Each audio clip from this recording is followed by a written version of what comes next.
It's more than the population of the Earth that was watching our content. It's like if everybody on Earth watched our content 1.1 times, then that's how big of a scale it was.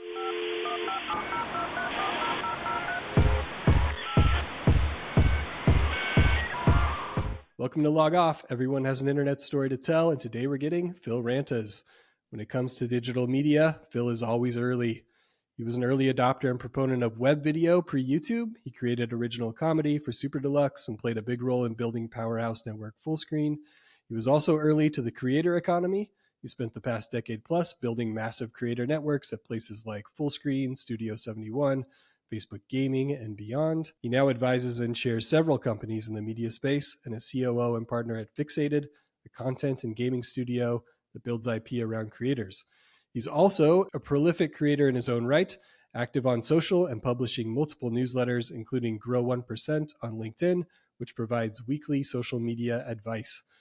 Unsurprisingly, last month, Phil was invited to Washington, D.C. to take part in the first ever White House Creator Economy Conference to discuss the industry's most pressing issues. We'll get to all of that. But first, Phil, let's start this podcast the way we always do at the beginning. What is your earliest internet memory? It would have been early 90s, maybe mid 90s. And I remember the first time we logged on to AOL and I set up my screen name. It was Pez Kingpin because I liked mafia movies and I collected Pez dispensers. So made sense. And I remember I was on it and I started clicking. I clicked like 5 times, then I got booted off. It just, my connection broke. And I feel like that kind of like set the pace for my entire internet career, What kind of stuff, when you started like actually getting the connection figured out, were you browsing and looking at?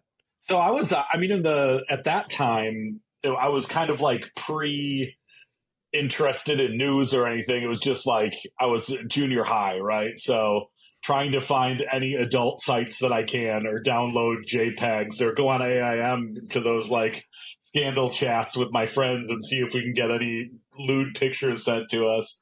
But yeah, then once I started growing up a little bit, I was just in an AIM chat feed. I would like, I was always a socially awkward kid. So something so nice about like making friends on the internet where I didn't have to talk to people face to face. I feel like it kind of helped me blossom in that way. Yeah. Did you do that old move where you didn't talk to your friends at school and then once you got home, you were super active with them on Instant Messenger? Totally. 100. Like I see what kids are doing nowadays with Fortnite where they're like a little bit shy at school and then they go home and they're like shit talking. And I'm like, that was me, but I was doing it on AIM instead of Fortnite. Do you remember when you started actually creating things and putting them online? Yeah. So I went to college at University of Michigan. And this would have been the year 2000. We were the first people to get broadband in our dorms. Before that, you had to go down to the computer labs. But even then, all of our computers sucked. I was a computer science major, so I had to go down to the computer labs to code because like computers that you'd buy from the store couldn't handle it.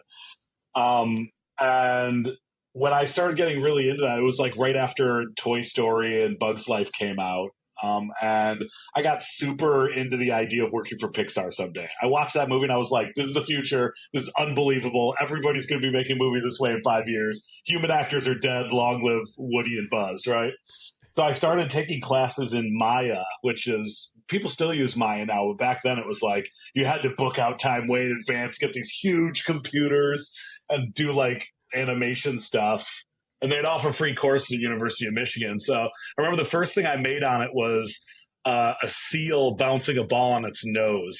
And it took me like 3 days to make like a 3-second looping animation. Of course, I had nowhere to distribute it, but it was like the first thing that I made on a computer where I was like, yeah, I am the god of the seal. I made you. I can destroy you, So it sounds like you were kind of focused on producing stuff for other people or making things that people would consume that wasn't front facing or your face on things, but then you got into stand-up comedy and stage stuff. Mm-hmm. So how did that transition occur?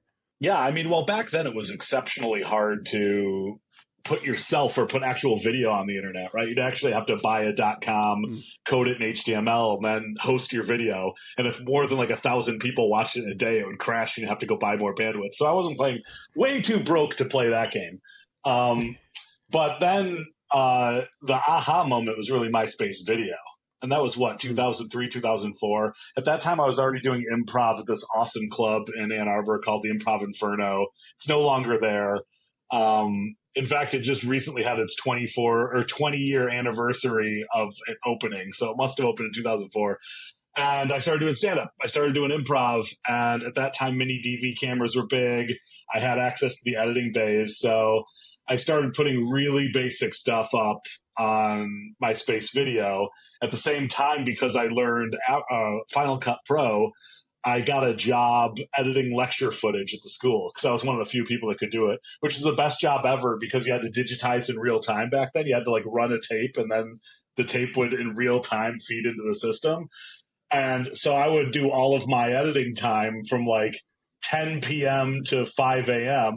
and I would just drop in a tape and then I would fall asleep. And then I would set my alarm for 45 minutes later. I'd wake up, switch out the tapes.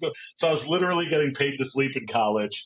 But that also taught me how to use like FTP servers and upload digital footage and do basic editing. So it's like all of it was kind of leading to where YouTube was eventually going to take me.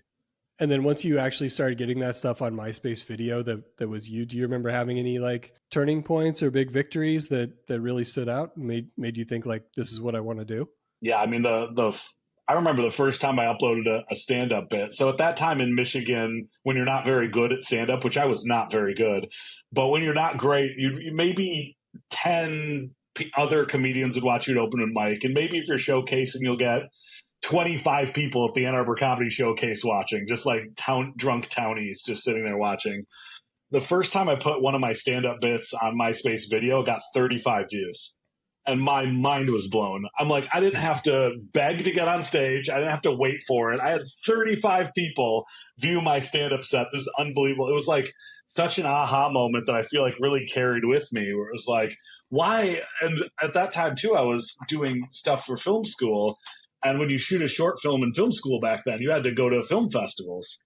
And I started having this moment where I was like, why are people traveling to the Portland Film Festival so 30 people can watch their short film?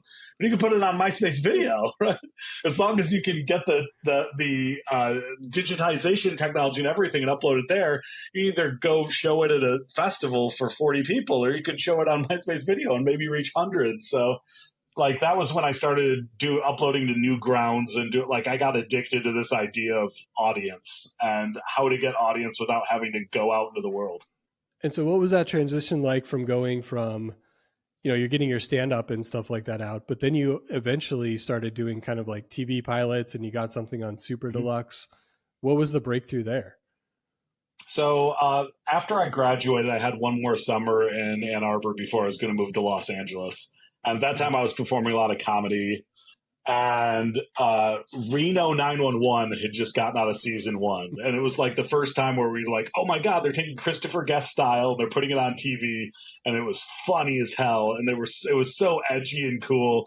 And we were all improvisers. So we're like, we can shoot a Reno 911. We've got mini DV cameras. We've got editing bays. We're on campus. Like, let's just go shoot one. So essentially for the cost of a keg for the party scene, because we needed people for the party scene, we shot a whole pilot, a full 22-minute. And Tim Robinson from I Think You Should Leave, 23-year-old Tim Robinson was one of the stars of it. Adam Peacock, who was also in I Think You Should Leave, is one of the guest players. Tim McKendrick. And then 2 people who started Go Comedy, which is a big comedy club in Ferndale, PJ and Chris. They were the 5 stars of it. It was called Party Animals, and it was about 5 incoming freshmen in college who were going to record their whole journey like vlog style before vlog style was a thing and show how cool they are. But of course, they're freshmen and like the world, it's a firm dose of reality, right? So, and it was like dark and weird and a little abstract. And I brought it out to Los Angeles, and I was working at a reality television company at that time in development, making like $400 a week. It was awful. And I was just showed it to them, and we were like, yeah, let's pitch it around. So pitched it to Comedy Central, pitched it to G4. G4, they were showing interest, but then the CEO got fired and it became a whole thing. I learned how shows sell in TV, and the answer is it's annoying. It doesn't follow any lines of logic. But ultimately, the people that bought it were SuperDeluxe.com, the Turner's outlet, which is kind of, at that time, was their farm team for Adult Swim or TBS.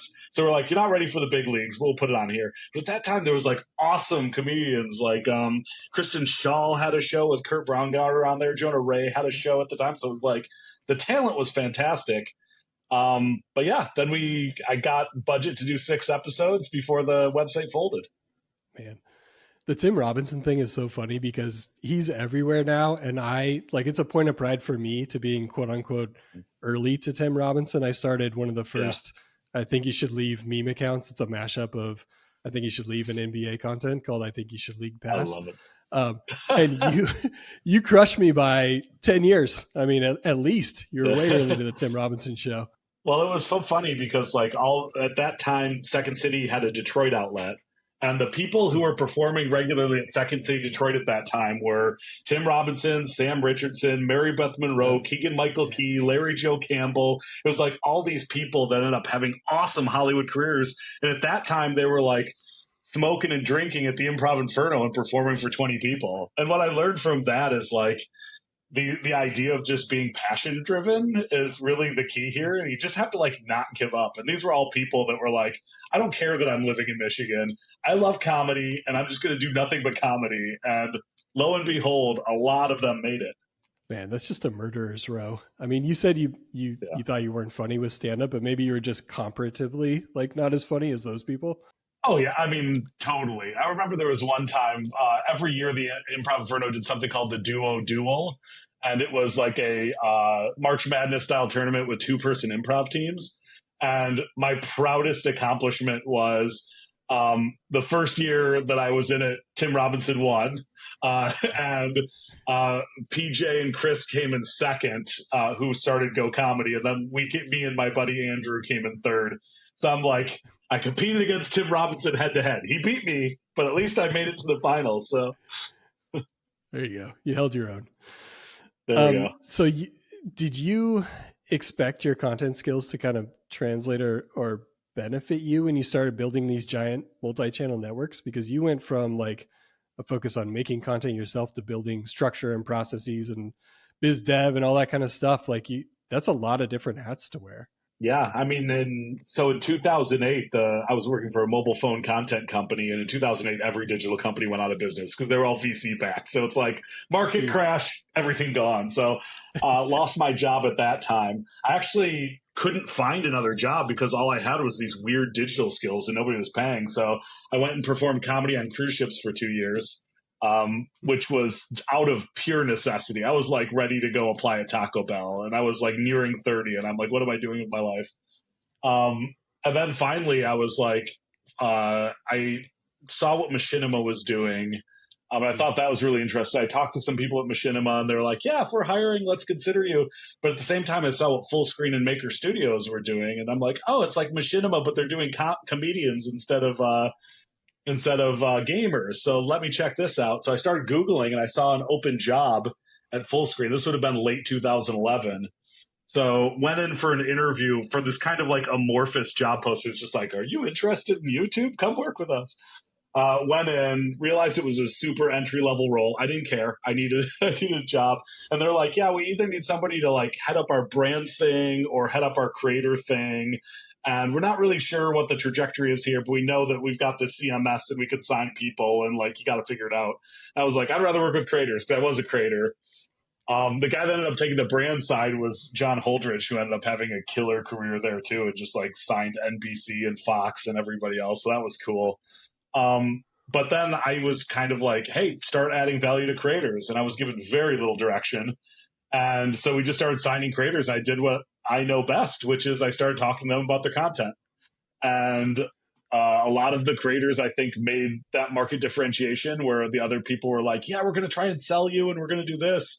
And I was like, I'm going to tell you how to make a thumbnail and a title and how to hook a video. So that's what I was doing in the mobile game days. So all the stuff that Mr. Beast is talking about right now, where everybody's like, wow, how innovative. I'm like, dude, we were doing it in 2012. And that was from lessons I learned in 2006. Like everybody who really knew video SEO knew to do these things. It's just he had the wherewithal to perfect it, you know? Yeah, the impact of that kind of stuff is so massive. I think the average person probably hasn't heard of Studio 71 or Fullscreen, but like under your guidance, I think those networks were reaching way more people than like household content names like HBO. Can you give any sort of like data points that will help people wrap their heads around that kind of reach? Yeah, so 7 months after I started at Fullscreen, we were the largest influencer network in the world by monthly views, according to ComScore. At that time, it was something like 2 billion monthly views, so it wasn't crazy. But by the time I left, it was 8 billion monthly views we were doing. Then when I went over to Studio 71, the reason why I got hired there as COO is because they were kind of stuck at 1 billion monthly views. And Dan and Reza, who were running it, were like, we just need somebody who's a bit of a wonk who's done this before to help us get out of this like 1 billion view rut. So I kind of ran a playbook, figured out how to properly incentivize the signers and the talent managers, figured out how to scale some of our offerings. And by the time I left there 3 years later, that was at 8 billion monthly views. So, it's more than the population of the earth that was watching our content. It's like if everybody on earth watched our content 1.1 times, then that's how big of a scale it was. That's a great data point. Do you have like a most rewarding project that you worked on during that era? Yeah, I mean, one of the proudest things that I was looking at full, and the reason why when people say, how were you able to grow so fast at Fullscreen, was I say the music scene in Romania. There's a reason, right? When I was figuring out what exactly we could do with the CMS technology, which is essentially anybody who we vouch for, we could get monetized at a time where YouTube was not monetizing anyone. When you get monetized, you can do banners and thumbnails. And before that, you could not do custom banners and thumbnails. So they gave us like this incredibly valuable thing to go out and pitch. Well, I started like looking through YouTube documentation because we got an inbound outreach from this channel. And they're like, hey, I'm in Romania and we don't monetize in Romania. I was like, well, let me do a little bit of diligence here. I looked through YouTube stuff and they said, well, you're technically monetizing in America. So if you partner a Romanian channel, it's American monetization. And I went, bingo, right? So this channel that was doing like 10 million monthly views, I'm like, yeah, you can monetize under us. Rolled him to CMS and he went from making zero to making, thousands and thousands and thousands of dollars a month. And then I went, wait a second, is this replicable? So I started doing research on Romanian record labels and just reached out to all of them just through their website. And I'm like, are you recording music videos? Do you own the rights to those music videos? If so, I can monetize them. And I just rolled up Romania. And I think by the time that I did it for maybe a month where I was doing nothing but speaking to Romanians, a lot of it was in the middle of the night because of time zone. So I would like work all day, go home, roll calls with Romania at night. It was mostly over Skype, so I shouldn't be doing that. It was this. And we ended up getting like 100 million monthly views in just Romania from zero monetization of that. So there were Romanian musicians who was like, there was one named Denisa Radicu, I think, and she was like the Britney Spears of Romania. And they're like, she's making more money off her YouTube now than she's on touring. So now she's focused on churning out more music videos instead of doing live shows. And we're like, oh my God, we're moving markets here. Like this is so powerful that we're actually changing the way of markets. So I think that was my proudest, was just like that felt like a real value add, right? Like we went in, we saw a problem, we did the research, and then we found a way to actually help people. Yeah, changing lives in the process too. Did you replicate that for other countries after you realized, you could turn that knob? Kind of. I think that was because that took so much attention, that was definitely the core. But I've always loved doing international stuff. I mean, not over Americans, that's not fair. But like what I love about international stuff is a $3 CPM or a $2 CPM is so much more meaningful, right? Like you work with an American creator, and if they're not making 10 grand a month, they're like, go make me more money. You work with someone in Indonesia and you make them $500 in a month, and they're like, Phil, what do I do next? Like the enthusiasm is just higher. So like a lot of what I was doing at Studio 71 was working with the international Studio 71 outlets. We had an office in Milan. We had one in Paris, London, naturally Germany, because we were owned by ProSieben. And being able to work with the international outlets, I found wildly interesting. Even right now, I'm a board member at Elfan Group, which is the biggest Arabic-speaking influencer network. And man, like learning about how content creation and consumption happens in the Middle East is fascinating. It like blows my mind every time I'm out there. Give us a tidbit from that scene. Like what is blowing your mind there? So I'll give you a couple tidbits. One is there's kind of two areas of the Middle East. There's the Iran, Iraq, Kuwait, right? Where you like can't do merch sales, things can't deliver to your door. totally destroyed by wars over the past 20 years, right? Very hard to get content creation, but a lot of consumption. CPMs are like non-existent, right? And then there's UAE, Saudi, Qatar, where everybody's rich, right? They're just like wildly opulent countries. Infrastructure is very creator first. Like the content that's working very well is like luxury cars, luxury watches, like Supercar Blondie lives in Dubai. Like it's that kind of echelon of creator. So like the interplay between people in Iran, Iraq, Kuwait who are looking up to these people who are Dubai, Riyadh, Qatar, like fascinating. The other one that I really love is like straight up religious content does really well there. Like in America, Christian content's very nichey. Like I ran a Christian network for Verizon when I was at Viva Vision. So we were doing all their verticalized networks, like extreme sports, Christian youth, Latin youth, like whenever they had a thing that couldn't fill content, they're like, Phil, you go shoot it, right? And it was always nichey. Whereas over there, it's like religious content is a vertical. And then how do you monetize that, right? It's just like a challenge every time.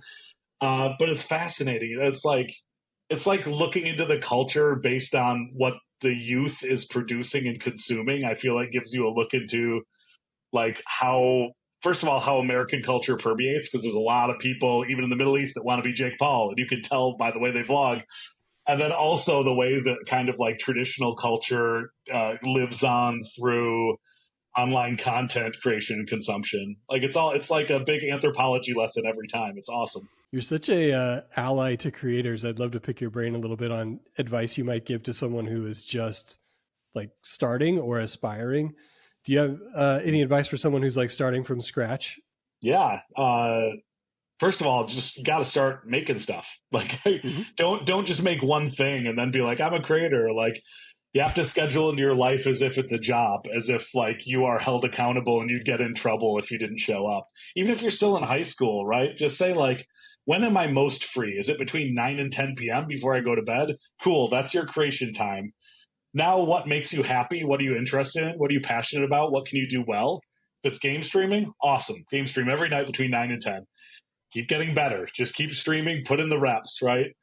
If it's beauty, I don't care. You can do like the get ready with me as if it's the morning, wash up your makeup afterwards and go to bed, right? But do it 9 to 10 p.m. every night. The way that I do content creation now, and I hold myself to it because I'm 42 years old now, is I do LinkedIn stuff and I do it every morning. Every morning I get in front of LinkedIn and I have a half hour before my kids like completely pull me away from the breakfast table to just write, you know?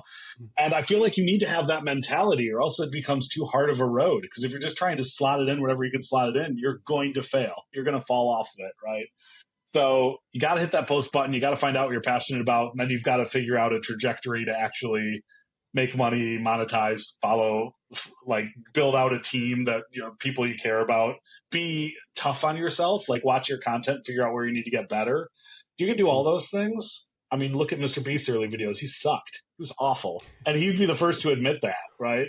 When he was like 13, it was like the worst vlogging I've ever seen in my life. But he kept putting in the reps and he kept doing it. Now look, he's the biggest YouTuber that ever was. Are there tools that aspiring creators should be taking advantage of that like you wish were around, you know, when you were getting started or even like 5 years ago? Yeah, I mean, most of the tools, even on the platform now, like the editor in TikTok is more powerful than Final Cut Pro was when I started, right? It's like CapCut is free and more powerful than like, so, you know, I think that it's important for people who are in creation to, first of all, watch content and watch content you like and watch content that's good and in your niche, because you're going to learn. It's kind of like being a filmmaker and watching Scorsese films in order to be inspired and learn. Like it's important to learn from the generations before you. But also like try out tools, try out everything. Like if you see somebody who makes a meme and you like the meme and it said that this was made using Pinata Farms, go download Pinata Farms and try out the meme maker, right? Like you've got to stay relevant and trying things or else you're just going to get static and then fall behind. Yeah, that makes a ton of sense. So let's talk about your current role at Fixated because the company has a really cool creator forward mission. Is that what drew you to it? Yeah, I mean, I was in a fortunate position to be. I was coming off of an interim CEO role at Spree. I was kind of figuring out what to do next, and kind of advising around and just kind of gigging around at other companies. And fortunately, some people I've known from the industry for a long time were kind of building this thing and said, "Why don't you come in and kind of consult and help with organization and operation?" So I started consulting. I thought their point of view on the market was absolutely right, which is every manager in the space is focused on just churning brand deals. That's all they do, which frankly, a manager shouldn't even be doing that. It's an agent's job, but they're not doing what music managers do or what acting managers do, which is like really controlling trajectory, PR, creative, right? If you're a music manager and you can't talk to your musicians about what the narrative of their stories are and how it fits into a broader career perspective, you're not a manager. You get fired. But yet in digital, we allow people to be managers and say, all right, I'm your manager. I'm going to reach out to brands for brand deals. Right? It's like not how this is supposed to be done. So the idea of building out a company like Fixated, where the focus is building out creative strategy and infrastructure. So instead of going out and trying to hire editors and hire shooters, they're all in-house.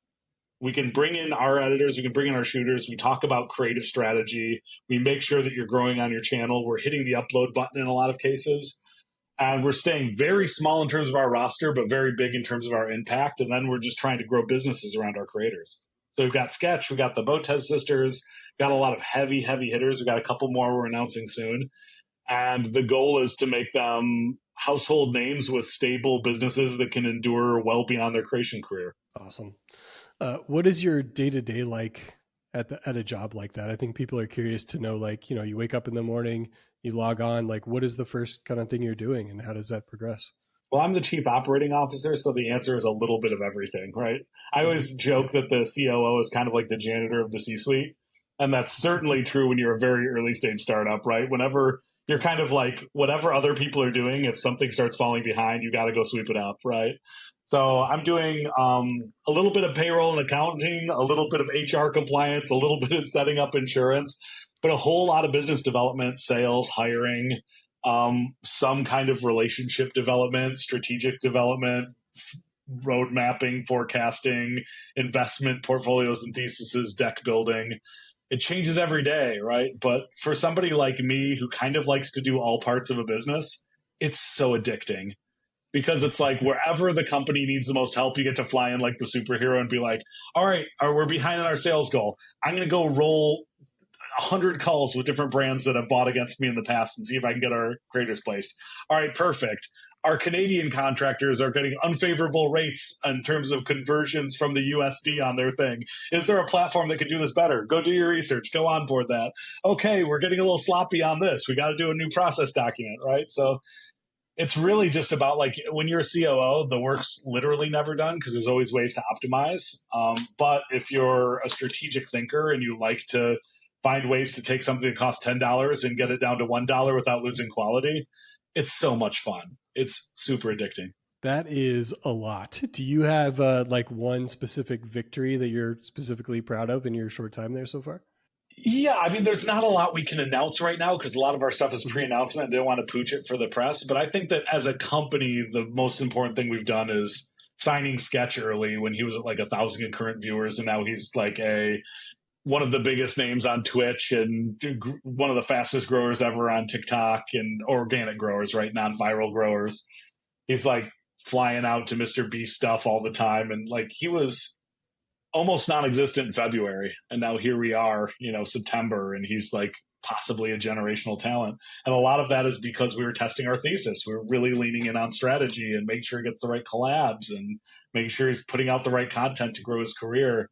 And it was definitely a team effort. I think that everybody contributed to this, but that's the game. If we can do that with everybody, then we win. And we were able to prove out the thesis and raise our first round of funding from it. So I'm happy about it. That's great. I mean, I don't want you to give away any trade secrets or anything, but do you have any signals you're watching for when you're looking for creators that have that kind of potential and have not really, made it into mainstream or even like made a leap yet?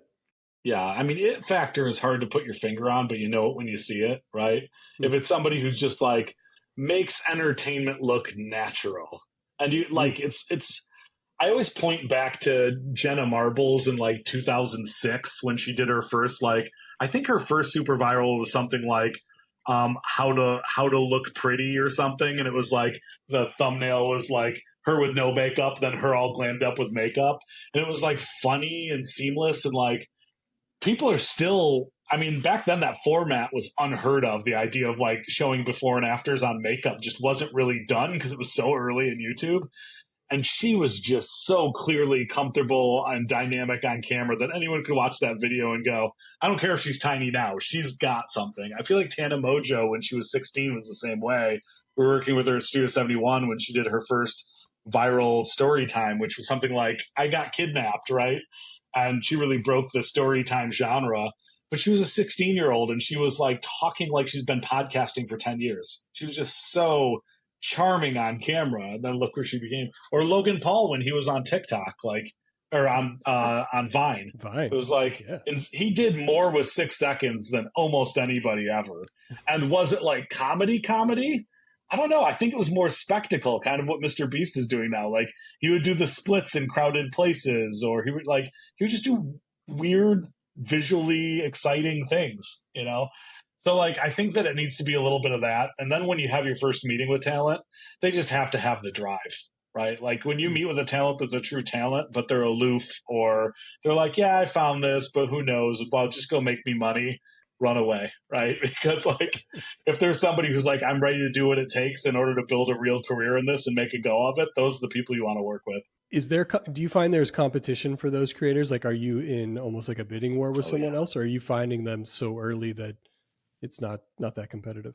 Totally a bidding war, right? Because like sometimes you don't find them early, and just because we don't find them early doesn't mean we're not going to go for them. So like if like somebody hits a crazy viral moment and then grows, they've already been reached out to by 30 management or agency orgs. It is then our job to do what anybody who's pitching anybody in any business does. Go and tell our story, get in front of them, tell our story, say why we're different, and see if we can keep building the relationship. And we fail a lot, right? But I think that one of the reasons why we also succeed a lot is because we're a lot of people who've been in this industry a very long time. And if somebody's going and pitching you that they're going to change your life and they've only been doing this for 2 years, as opposed to our team where most people on the executive team has been doing this for 10 years plus, I've been doing it for almost 20 years. It's just a very different conversation. So I'm like, man, I was breaking talent when you were still in junior high, and I can actually back that up and say, like, I've seen everything, and I'm going to make sure you don't hit those pitfalls, and the other managers might still be training on you. It becomes a pretty compelling pitch. Yeah, that's great. You have a weekly newsletter on LinkedIn I alluded to in the intro. It's called Grow 1%. You've got the top voice label on LinkedIn. Can you take us through why you launched that newsletter and why specifically on LinkedIn? Yeah. So, I mean, I've been doing very regular posting on LinkedIn since 2017. I had in 2016 in December, I had a really awful networking event where I just felt shy and I felt like everyone knew each other and I didn't know anybody. And I was just like down on myself for that. And I'm like, you know what? I'm a better writer than I am in social situations. So I made a New Year's resolution to post on LinkedIn every day. And I did it. And then by the time I left that year, I had like 12,000 followers on LinkedIn. And I was like, cool, this is what I do now, right? So by far my loudest megaphone. So when LinkedIn launched the newsletter product, I'm like, at that time, I had had a Substack before where I tried to do creator economy news. I just couldn't get it out there. And I was trying to share it on LinkedIn, but LinkedIn doesn't really push external links well. And it just wasn't hitting. And I'm like, oh, great, I can launch a LinkedIn newsletter. And then by that time, I had like 25,000 followers. And I'm like, great, no matter what, I'll get in front of 25,000 followers. Post the first edition, I got like 5,000 followers on the first one. I'm like, this is much better than me grinding for a year on Substack to get 300 subscribers, right? So the calculus was actually not that massive. The calculus was just, how do I make sure I'm getting in front of the audience I already have so I don't have to work as hard to market it? Do you think LinkedIn is a platform that all creators should at least have some kind of presence on? Not all creators. I think like what's valuable about LinkedIn is if you want business opportunities with business makers and that's something that's valuable to you, absolutely. You should be on LinkedIn Because like what LinkedIn allows you to do is pitch the world, right? You don't have to pitch one person at a time. It's one to many. And to be honest, for the past 3 or 4 years, almost every biz dev or sales deal or consultancy or board seat I've gotten started from somebody I connected to on LinkedIn. And usually that starts with a DM, a comment on one of their posts, meeting up for coffee, and then it grows from there. Or somebody just reaching out and saying, "Hey, Phil, I followed you for years. For the first time ever, I'm at a business that needs influencer marketing help. Can you point me in the right direction?" And then it could turn into a business like that. But if you're somebody who it's like, maybe you're a creator, but you have a manager that handles the whole business end and you have no interest in talking about business or doing that stuff, don't bother, right? Like it's just, in that case, like keep going, spend all of those calories on YouTube or TikTok. You're going to get more effect there. Then let your manager, if you have a manager who's not active on LinkedIn, then call your manager right now and say, "Hey, why aren't you posting on LinkedIn? I could be getting more deals if you were, you know?" That's great advice. You had an interesting post on LinkedIn about a month ago called "Why Nostalgia Works." It's about how nostalgia was originally a neurological disorder, but it's also driven some of the most viral content in the world, which was, I thought, a really interesting way to like break down something that we all know is effective, but maybe didn't understand why. Can you explain why it's such a powerful tool? Yeah, I mean, so much about getting people to stop scrolling and tune in is about emotional resonance. Like if I post something where I say, "I hate this," you're going to tune in to see what I hate, to see whether you're going to comment back, "I hate you," or go, "Yeah, I hate this too." But if you post this thing that's just like, "I saw this fact," right? You're not going to tune in because it's like pocket lint. It's like easy to just pass right over. Nostalgia is one of the most powerful emotions in the world. I mean, look at Steven Spielberg's film. His whole filmography is essentially about nostalgia, right? That's why you're crying at the end of every one of those movies, because it's always about like being a child at heart and wanting to go home, right? I'm getting weepy thinking about Spielberg movies, but it's true, right? Like you feel something nostalgic so viscerally, and you remember things that happened in your childhood as being like some of the most formative times of your life. Happy or sad, it's very formative. And even if you had a sad childhood, there's things about your childhood that made you happy. Maybe it was a TV show, maybe it was watching the Smurfs, maybe it was a McDonald's toy, maybe that McDonald's toy makes you think about your parents that brought you to McDonald's. Like it opens up this emotional can of worms to the point where just like visual identification or a reference to something or a song hook brings you right back there. Like I can still listen to Green Day Dookie, and I'm right back in my bedroom playing Shining Force for the Sega Genesis. Like my brain just shoots right back there. And I'm like, I think everybody has those things, and it's like the way that you can use nostalgia to get people to stop and pay attention is by hitting that emotional resonance note in a microsecond, just from a sound, something you see, a word that just brings you right back to your childhood. So do you have a tip for a creator in like leveraging that? Is it just making it sure that's in the first second of a video, the first word in a post? How should they take advantage? Yeah, share what's valuable to you, right? Like, I think that like you don't want to overuse anything because people start to get hip to the game and then you come off as inauthentic. But if you grew up with those McDonald's Transformer toys where like the French fry transformed into a robot, and that holds some deep place in your heart, like it does for me because I had those toys back when I was a kid, show a picture of that and say, "Anyone remember this?" I guarantee it'll be one of your highest performing, at least on Facebook, one of your highest performing posts, or even on like Instagram stories if you have the right audience. So it's like, you don't have to force it down people's throats, but like if you care about it, someone out there will care about it. And if you've got a large audience, probably your large audience is there because they feel the same way about the world you do to some extent. So just be authentic and share your truth. There you go.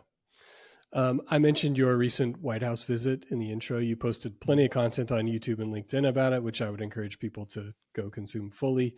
But I'd love for you to talk about like how that came about and what you hoped to get out of it. Yeah, so there was 100 people invited to the first White House Creator Economy Conference. I was fortunate enough to be invited, but I also met some of the White House people when I was speaking at VidCon this year. So I think that I cheated a little bit because I was like pre-networking, so I wasn't coming in as cold as some people. But they essentially said, "Hey, you're invited to the White House." It's not like they were buying us plane tickets or hotels. They're just like, show up and at the East Gate on this day, and we're going to do a day of Creator Economy Conference. Like almost no details. So naturally, I started going on LinkedIn and saying, hey, who else got invited? We found a bunch of other people that were also posting, and everyone was added to a big LinkedIn group. We had like 40 of the 101 LinkedIn group, and then we moved that to a WhatsApp group. And it was a lot of people who I've known in the space for a decade or more. So it was a lot of like OGs, but also new friends. And flew out, there was events all around, like Tube Filter did the night before event and total whirlwind. But then the day of, Deadline broke that Joe Biden was going to be speaking at the event. And remember, this is after Joe Biden was already no longer running. There was incredible controversy about whether he was kind of losing it or unable to speak, or there was even corners of the internet that's like, is he dead? Like it was. So I'm like, oh my God, we get to see Joe Biden in the flesh. Like the gossiper in me was just like, oh my gosh, like what's going to happen? So we went, they had some really great panels. Getting in was cool. They essentially let us in the East Wing of the White House, and we just kind of like walk around freely. It's not like they were tightly pushing us up to the room. They're just like, oh, we got to visit the secret gift shop that's just for employees. And they were like super cool. Everybody walking around the halls was super nice and like sharing White House history facts. And of course, none of us are like political animals really in the same way they are. So it's like, we're just excited to be there. We're just like, oh my God, this is incredible. Can you believe we're here? So we were like a tour group. We were totally not cool.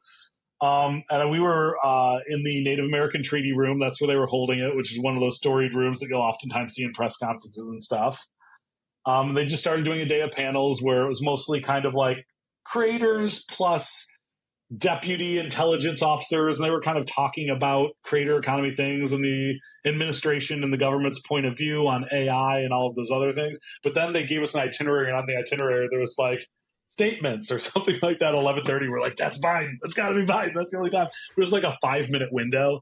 And so we're like, well, he's going to come in. He's going to be like, what's up, everybody? And then he's going to be out. And we're like, well, we should have expected as much. But then we started running a little over, and we're like, man, I don't even know if he's going to show.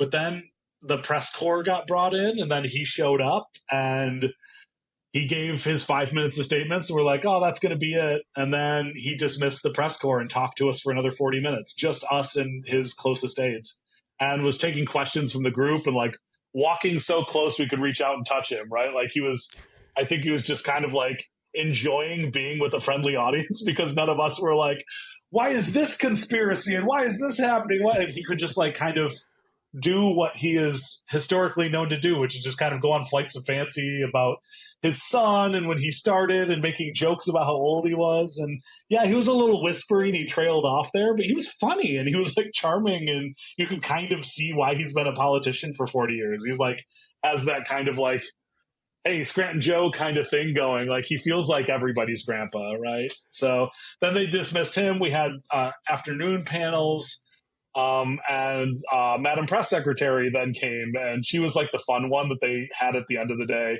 She was like memeing with the creators and doing that stuff. And like it was all in all, it was like fun and funny and interesting.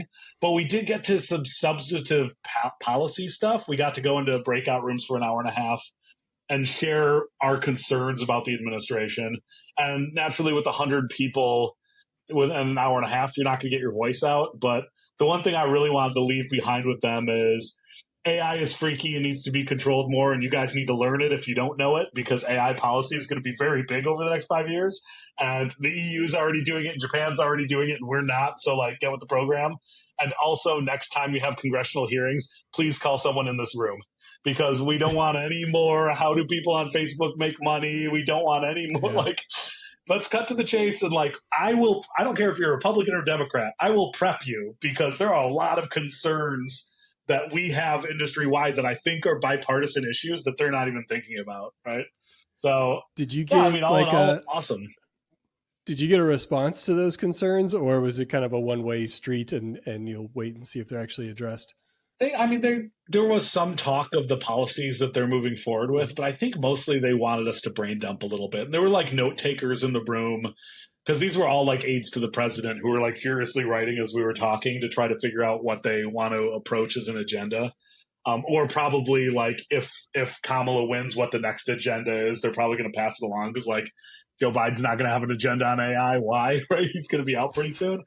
But like, I think they were taking us seriously, but I don't think anything was getting solved in the room. We were just like, and some of the main points were like the dangers of AI, the monopolies that platforms have and the power platforms have, like how independent contractors in this nation are being forced into being W-2 employees because we can't get access to insurance, and the government insurance is way too expensive for things like creators, and what other countries are doing that we like what South Korea is doing, what the UAE is doing. Like, they've got creator funds, they've got incubation programs, and we're like, yo, you want to be a leader in the entertainment space in the future, you gotta give us a little, right? You gotta like help us out somewhat in terms of just like letting us live, right?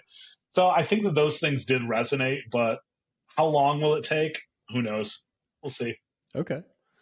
It sounds like you enjoyed yourself and you'd want to do it again. Like, what is there anything you would do differently if you were given another opportunity? Yeah, now that I know how the day played out, like part of it, we literally didn't know what to prep. If they would have brought us in and like I would have been with a assistant deputy person and just like, let's talk for 6 hours about what you think about this and this, I would have been surprised. But I think that if I knew that it was going to be the way that it was, I would have prepped myself a lot more on things like Section 230 and my opinions on it. Like, I would have come in with a pointed list, maybe even a printed out list of things that they should consider.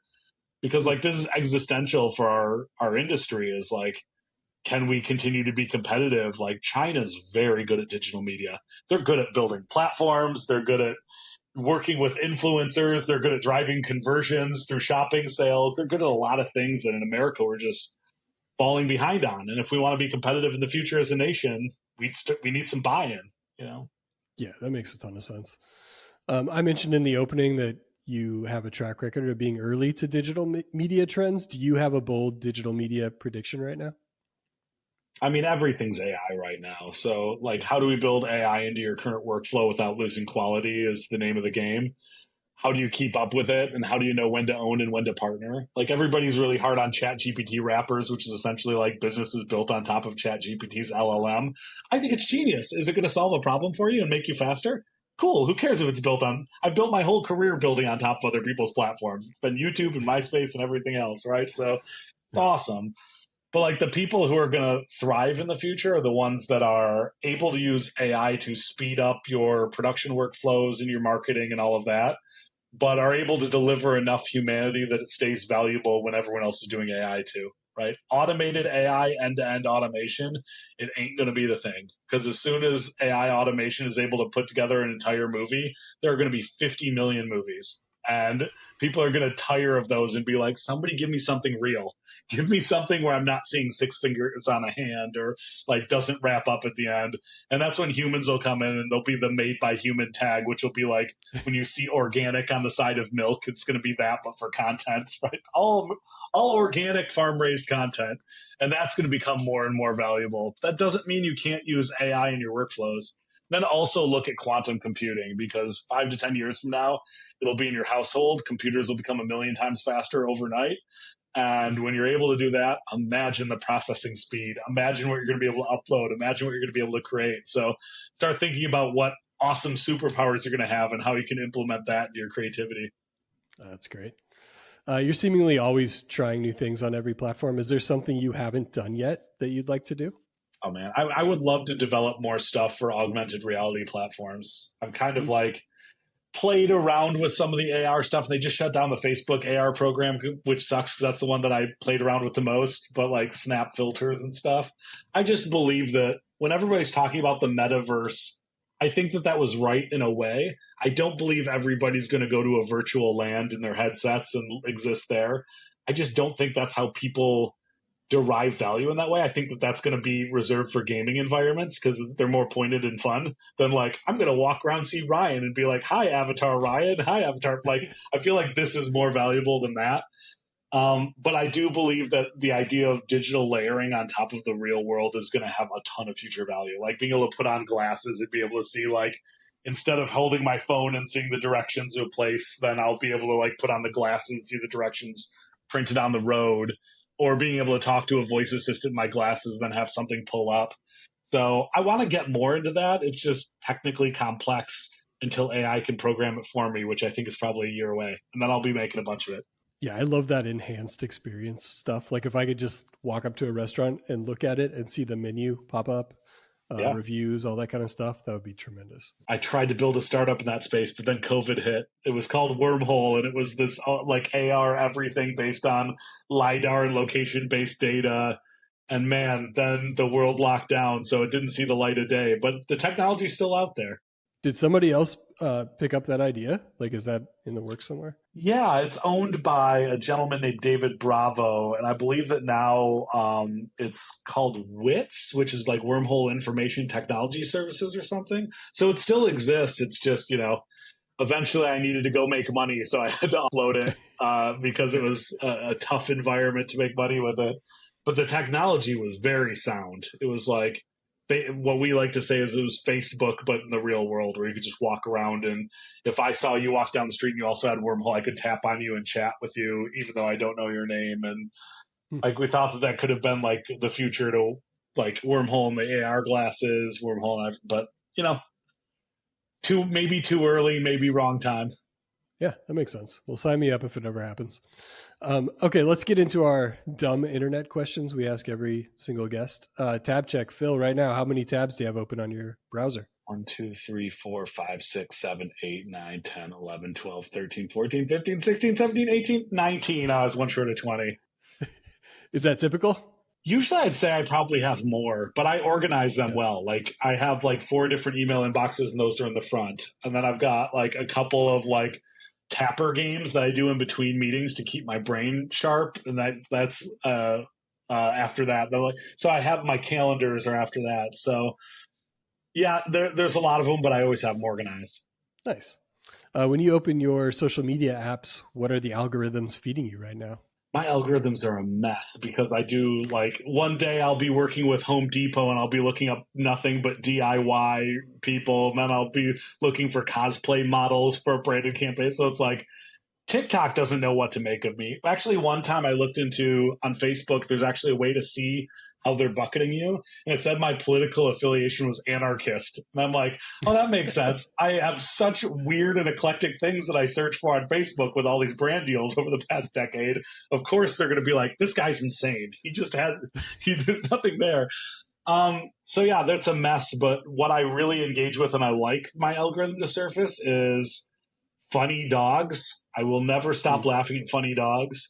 And I like stand-up comedy clips, and like I like kind of standard middle-aged dude stuff where it's like I don't want anything where I need to fall in love with the creator for it. Like give me a quick dopamine hit and I'm a happy guy. What are your favorite dogs to have serviced on you? I love a good German short hair pointer. Oh God. And like corgis are always funny. The way they walk is hilarious. I also like huge dogs doing funny things because there's an element of danger to it. So whenever it's like a huge dog sitting on a kid's lap and they're getting squished and like a Marmaduke dog, that stuff always makes me laugh. Also, now that I have young kids, like I realize the joy in baby stuff. Like I get it. Like I get parent talk more where it's like toddlers are like this. And I'm like, I used to hate that stuff. And now I'm like, oh my God, toddlers are like that. That's genius. Favorite accounts to follow on social media? I mean, my pat answer for that was always "Don't hug me, I'm scared" on YouTube. But the posting has been irregular. It was one of those things where it was always such like an insider thing because they post like once every 2 years. So when something new dropped, it was an event. And before that, I mean, what really got me excited about internet content was Homestar Runner. That was like my first deep love series. Every time a new strong bad email dropped, I would like run back to my dorm and watch it, and it was like. That was pretty transformational for me. What's funny is nowadays, because everything is so kind of FYP and feed-based, I don't really follow individual creators like I used to. I just kind of like lose myself in the feed. And LinkedIn is really where I follow creators. Jim Louderbeck, Avi Gandhi, James Creech, Jim Louderbeck and Brendan Gahan. And like these are the people who I follow closely. Nice. What is a corner of the internet people might be surprised you're interested in? 8chan. Not for the reason you might think, because I love people who genuinely believe conspiracy theories. Like this, I like have this weird addiction to like, these guys can't be serious, are they? They really believe like that's like where I get my OMG content, where I get to go and be like, oh my God, I think these people actually believe this. I think they believe there's reptilian billionaires drinking the blood of children, and they're all talking about it all day on HN. So yeah, I'm kind of addicted to that, but it's like a little bit of like Schadenfreude comedy of like, the world's so messed up. This is fun to look at how messed up the world is. Also, like on the podcast front, I listen to almost everything because I'm in LA. I'm in the car a lot, so I'll listen to true crime stuff. I'll listen to Joe Rogan. I'll listen to silly abstract comedy stuff. I'll listen to dramas, and like I kind of just go through the top 10 podcasts and just listen through. Part of it just to understand what's happening in the podcast world, but part of it just because I love audio entertainment. Yeah, I'm the same. In fact, I think it's a detriment. Like I cannot function, like do a chore or anything unless the earbuds are in. Same. Not sure Same. I stopped listening to music almost entirely. So people are like, yeah, hey, have you listened to the new like Chapel Roan? And I'm like, don't know. I don't listen to top 40 radio anymore to keep up with culture. I listen to podcasts, Yeah. What is the last thing that made you truly laugh online? Oh God. Last thing that made me truly laugh on this. I feel like I laugh 100 times a day online, but it's always super. There's one guy on TikTok. Now I'm going to feel terrible for forgetting his name, but he always does like business jokes where he's like going into an interview the first time. He's like, hello, I would like to have a job. Give me a piece of paper that says everything that you say. Here is the piece of paper. No, that piece of paper is formatted wrong. Like I forget the name of that creator. I don't know why, but he makes me laugh so damn hard. Like his presentation is just so like weird. I also do follow a lot of I think you should leave meme pages. Like I think you should meme that always shows up in my feed and makes me laugh every time. It's like cheating. Like his face is just funny and all of his lines are just perfect. God, I love a good I love Eric Andre stuff. Like if you're a super weird comedian, maybe it's because I did comedy for so long and like your comedy gets sicker and sicker the more that you do comedy. But like the more weird and awkward it is, the more I love it. Oh yeah. Are you a Conor O'Malley guy? Yes. Oh my God. Conor O'Malley just had that special that he dropped where it was like an AI thing. God, I'm going to forget, but it's just that whole special. I was putting in the background while I was working, and I have to admit, apologies to my boss if he's listening to this. I like closed my spreadsheet and just watched the rest during a work day. It was so damn funny. God, he's so good. And I don't know how his brain works in that way, but I'm very happy it does. Yeah. Oh, for sure. Like the kind of like angry suburban dad thing, or I guess like repressed, like Kevin Spacey in American Beauty, but as an abstract comedian. There's something about that just crushes it. It's perfect. Okay, let's get into the dark side. What was your most scarring moment on the internet, if you want to disclose it? Yeah. I remember in the AIM days in high school, like girls would literally like gossip about you or stuff like that on AIM, or like cyberbullying was not a new thing. It started in the 90s. And I remember there was one time where a very popular girl at school like AIM'd me, and I was like, oh my God, this is incredible. And she just wrote, are you gay? Like that was her opening line on that. And of course, the 1990s were not what they were now. Back then, she was saying that purposefully to say, like, women don't like you. Like, that was the subtext of it. I remember just being like, oh, like, put me in my place. But it's 100 times worse in cyberbullying now, so I guess I can't complain. But I remember that being a particularly scarring moment. Oh, man, that's tough. Yeah, I have teenage daughters. It's worse now. It's just everything all the time. Even just knowing on Snapchat. Like, I don't think I ever did that to anybody.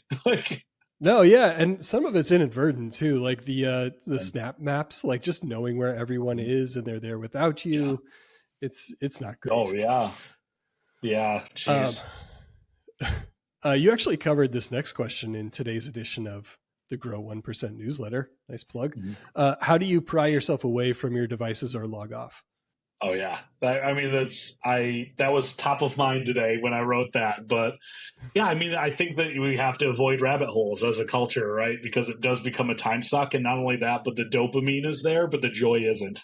And when that happens, you gotta get away. It's kind of like once you are drinking more alcohol, but you don't want to be drunker, step away from the bar, right? Like there's no reason to keep drinking that next sip, or like don't have a cigarette if you're addicted to cigarettes and you just aren't absolutely fiending for one, like 'cause you're doing it compulsively, and compulsive behaviors are generally bad, right?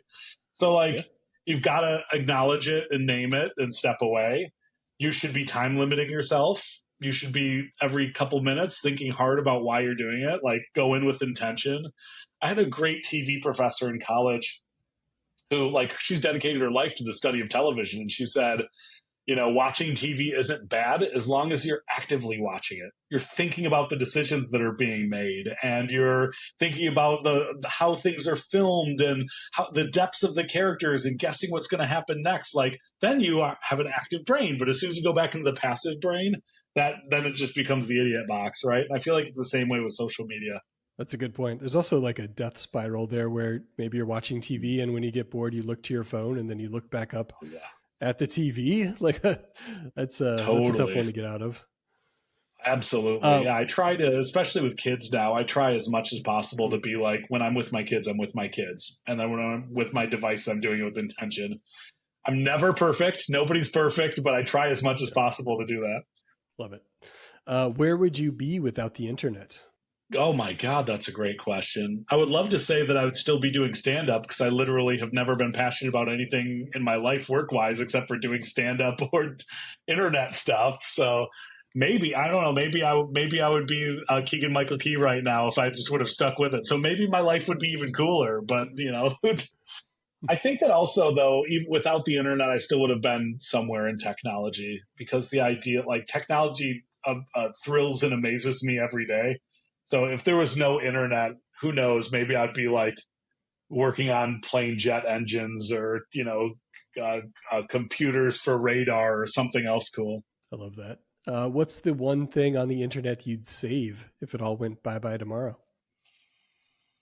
Probably, God, what a boring answer, but probably like Google Maps, right? Because like, No, that's a good one. Everything went goodbye. Yeah, if everything went goodbye except for the ability for me to just like plug in my like, what are the directions to San Diego? It's probably what I use the most, you know. So, and I could Yeah, always go back to listening to CDs in the car. Like I could. There's other solutions for things. There's no other solution to that besides paper maps, and I hated those.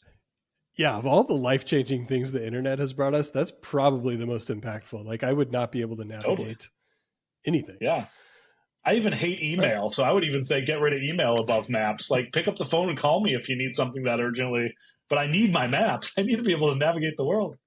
I love that so much. It's a great answer. Thank you, Phil, for this discussion and for your many contributions to the internet. This is Ryan Perry saying log off. The internet will still be there when you get back.